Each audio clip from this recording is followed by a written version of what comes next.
Alors mes chers amis, pour ce nouveau cours de Torah aujourd'hui, ça y est, on est rentré vraiment là dans les derniers jours avant Pessah. Il reste une semaine entière, Shabbat, et après on sera quasiment à quelques heures, à très peu de jours en tout cas de Pessah la semaine prochaine.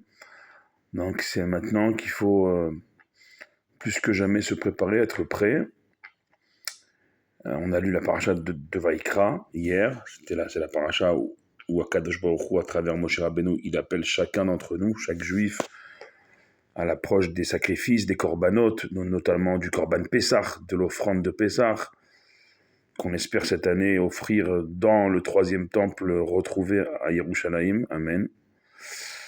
On est dans une semaine paracha de Tzav. Après Vaïkra, c'est Tzav. Et là-bas, dans la paracha de Tzav, donc ce Shabbat, n'oubliez pas, c'est Shabbat Agadol, le grand Shabbat. Le grand Shabbat, ça veut dire que c'est le Shabbat ou jamais pour parler de Torah. Il y a notamment les rabbanim qui ont une injonction de la halacha, comme ça, de parler de Torah plus que les Shabbatot, les autres Shabbatot de l'année. Et notamment, et aussi, et peut-être surtout, des dernières halachot, dernières recommandations pour Pessah. Et donc, on va lire ce Shabbat Agadol, la paracha de Tzav. Et dans la paracha de Tzav que je prends là avec vous, il y a un pasouk qu'on lit également. C'est un pasouk qui est connu dans la tfila le matin, notamment chez les chassidim de Breslev.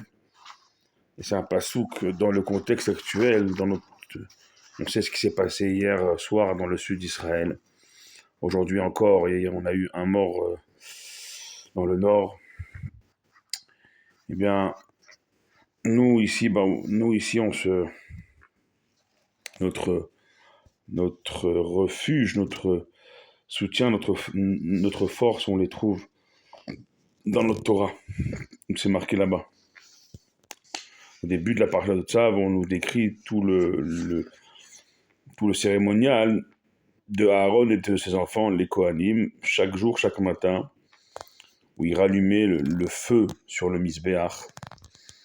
Et ils se changeaient d'habit. Il y avait différents processus pour commencer leur journée, leur service dans le temple. Et il y a un pasouk qui vient clore un peu cette petite paracha, puisqu'il y a un samer juste après, pasouk vav de la paracha de la semaine. Esh tamid tukad ala misbeach lo tirbe. C'est-à-dire que le feu qui avait toujours qui brûlait toujours sur le misbéach, sur l'autel des sacrifices, lo tirbe, il ne s'éteindra jamais. Le Targum Onkelos, comment il traduit ça? Ashta tedira tei yekara yekada al madbecha la titpe. Il dit le feu, donc, qui est à dire, qui est toujours yakda, brûlant al madbecha sur la table, sur ce qu'on appelle nous communément aujourd'hui, quand on mange, sachez que quand on mange aujourd'hui à nos tables, c'est des misbechot, c'est l'équivalent de l'autel des offrandes dans le temple. La titpe, comment le Targum Onkelos il traduit la tirbe, il ne s'éteindra jamais. La titpe, même si il en reste tipé en araméen, c'est tipa en hébreu, des gouttes de feu, quand même, il ne s'éteindra jamais. Et Rashi sur place. Rashi sur place, il nous dit Esh Tamid. C'est quoi Esh Tamid? Il nous dit Rashi Rabbi Shlomo Yitzhaki, Rabbi Shlomo ben Yitzhak, Esh sheneemar ba tamid, ish emadikin ba et anerot, sheneemar ba le'alot ner tamid. On parle ici, c'est quoi ce feu perpétuel, ce feu éternel? C'est ner tamid, nous dit Rashi, c'est la lumière qui était éternelle dans le Mishkan et dans le temple. Il y avait une lumière, quand on faisait monter les lumières de la Ménorah, il y avait une lumière en particulier qui comme ce feu, ne s'éteignait jamais. Af'i me'a la misbeach achitzon tukad. Et elle se trouvait où cette lumière perpétuelle? Elle se trouvait au-dessus, justement, au-dessus du misbeach, au-dessus de cet autel. L'otirbe, Rashi nous dit, amechabe esh ala misbeach over bishne lavin. Et celui, nous dit Rashi, qui venait à éteindre ce feu du misbeach, et cette flamme, ce nerf, cette bougie au-dessus du misbeach, il transgressait 2 commandements. Alors ça, on peut le lire comme ça, comme je viens de vous lire avec le Targum Onkelos, avec Rashi. Et on peut le lire à la lumière de ce qu'on est en train de vivre, et de ce qu'on s'apprête à vivre. Il faut savoir une chose, c'est que il faut en être conscient. Ce feu-là, et cette bougie-là, cette flamme-là, elle est présente avant même ce monde. C'est la lumière de la Torah. Marqué, Akadosh Baruch Hu istakla beoraita bara alma. Il a vu, il a regardé dans sa Torah, et il a créé le monde. Quand il a créé le monde, cette lumière de la Torah avec laquelle il a créé le monde, ce feu de la Torah avec lequel il a créé le monde, il s'est matérialisé, il s'est appelé Oraganouz, la lumière cachée, qu'il a cachée à la faute originelle. Et donc jusqu'à aujourd'hui, jusqu'à la fin des temps, on répare encore et toujours cette faute. Au Mont Sinaï, nos ancêtres l'avaient réparée. Le veau d'or étant fait juste après, on est retombé dans cette réparation jusqu'à nos jours, jusqu'à la fin des temps. Mais cette lumière, c'est pas parce qu'elle est cachée qu'elle n'existe pas, qu'elle n'existe plus. Quand est-ce qu'on l'a un peu retrouvée? Lors de l'inauguration, comme ces jours-ci, chaque jour, chaque matin, on lit la paracha, l'offrande d'un prince d'une des 12, des 13 tribus. À l'inauguration du Mishkan dans le désert, on a retrouvé dans le Mishkan, dans ce sanctuaire portatif du désert, on a retrouvé un peu de cette lumière, un peu de ce feu.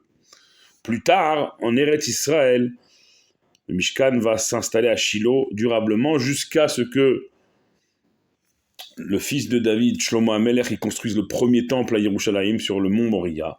Et là, on va le retrouver un peu plus durablement, cette lumière, ce feu dans les 2 temples successifs à Jérusalem. Maintenant, vous allez me dire, et depuis la destruction de ces 2 temples, depuis la destruction du 2e temple, déjà du premier et ensuite du 2e, alors ça fait presque 2000 ans, elle est où? Alors c'est extraordinaire. C'est extraordinaire. Il faut se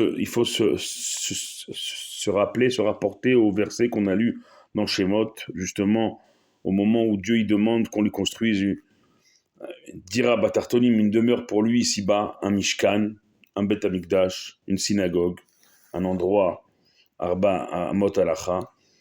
Il dit Ve'asuli Mikdash ve'shachanti betocham. Rashi sur place, il a dit Lo nemar betocho et la betocham. Dieu, quand il nous demande de construire pour lui une demeure, pas pour résider en betocho, dans la demeure elle-même en question. Et là, betocham, Rashi nous dit pour résider en chacun d'entre vous, en chaque juif, en chaque juive. Eh bien, vient le Baal HaTanya, Rabbi Shneur Zalman de Liadi, dans son 2e chapitre du Tanya. Il nous dit où est-ce qu'on retrouve aujourd'hui et jusqu'à la fin des temps, jusqu'à notre délivrance qui est très très proche.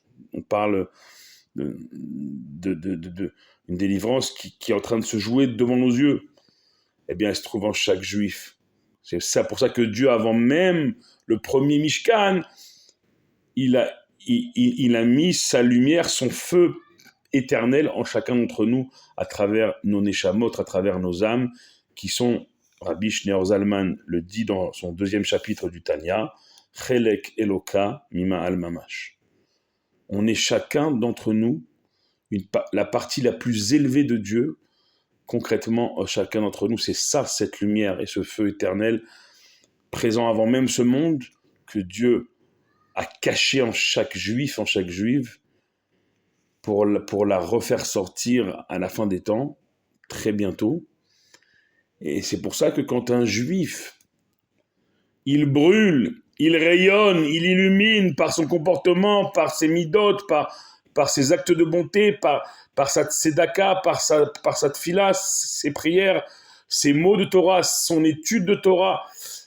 Quand un juif, il rayonne, il brûle de mille feux, eh ben le juif est la torche vivante de Dieu. Le juif est la lumière éternelle de Dieu. Le juif est ce feu perpétuel de Dieu que nos ennemis, ils deviennent fous, et jusqu'à aujourd'hui, et peut-être plus encore aujourd'hui, parce que avec les armes aujourd'hui, et encore hier soir, ils ont pensé, ça y est, on va toucher Dimona et ce qui s'y trouve, et ça y est. En Iran, ils ont décrit Israël un champ de ruines.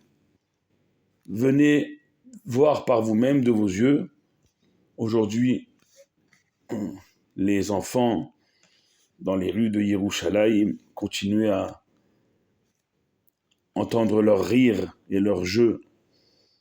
Les personnes âgées se faire aider et continuer en se faisant aider à sortir. Je remonte de la synagogue pleine comme ça. Les gens continuent à travailler. Et où est le champ de ruines fantasmé par nos ennemis? Au contraire, un juif, et c'est ça aussi où on retrouve cette lumière et ce feu éternel, Katit Lamaor. Parashat Tetzavé, quand on concasse une olive, qu'est-ce qu'il en sort? De l'huile d'olive pure, première pression, Lamaor pour éclairer, pour oindre les rois. Et c'est ça un juif. Un juif, plus on le catite, plus on le compresse, plus on l'oppresse, plus il éclaire, Lamaor. Donc mes chers amis, on arrive à 12 minutes. On ne va pas vous retenir plus longtemps pour ce soir. Mais voilà, je veux vous dire combien, mes chers amis, restez forts, soyez forts.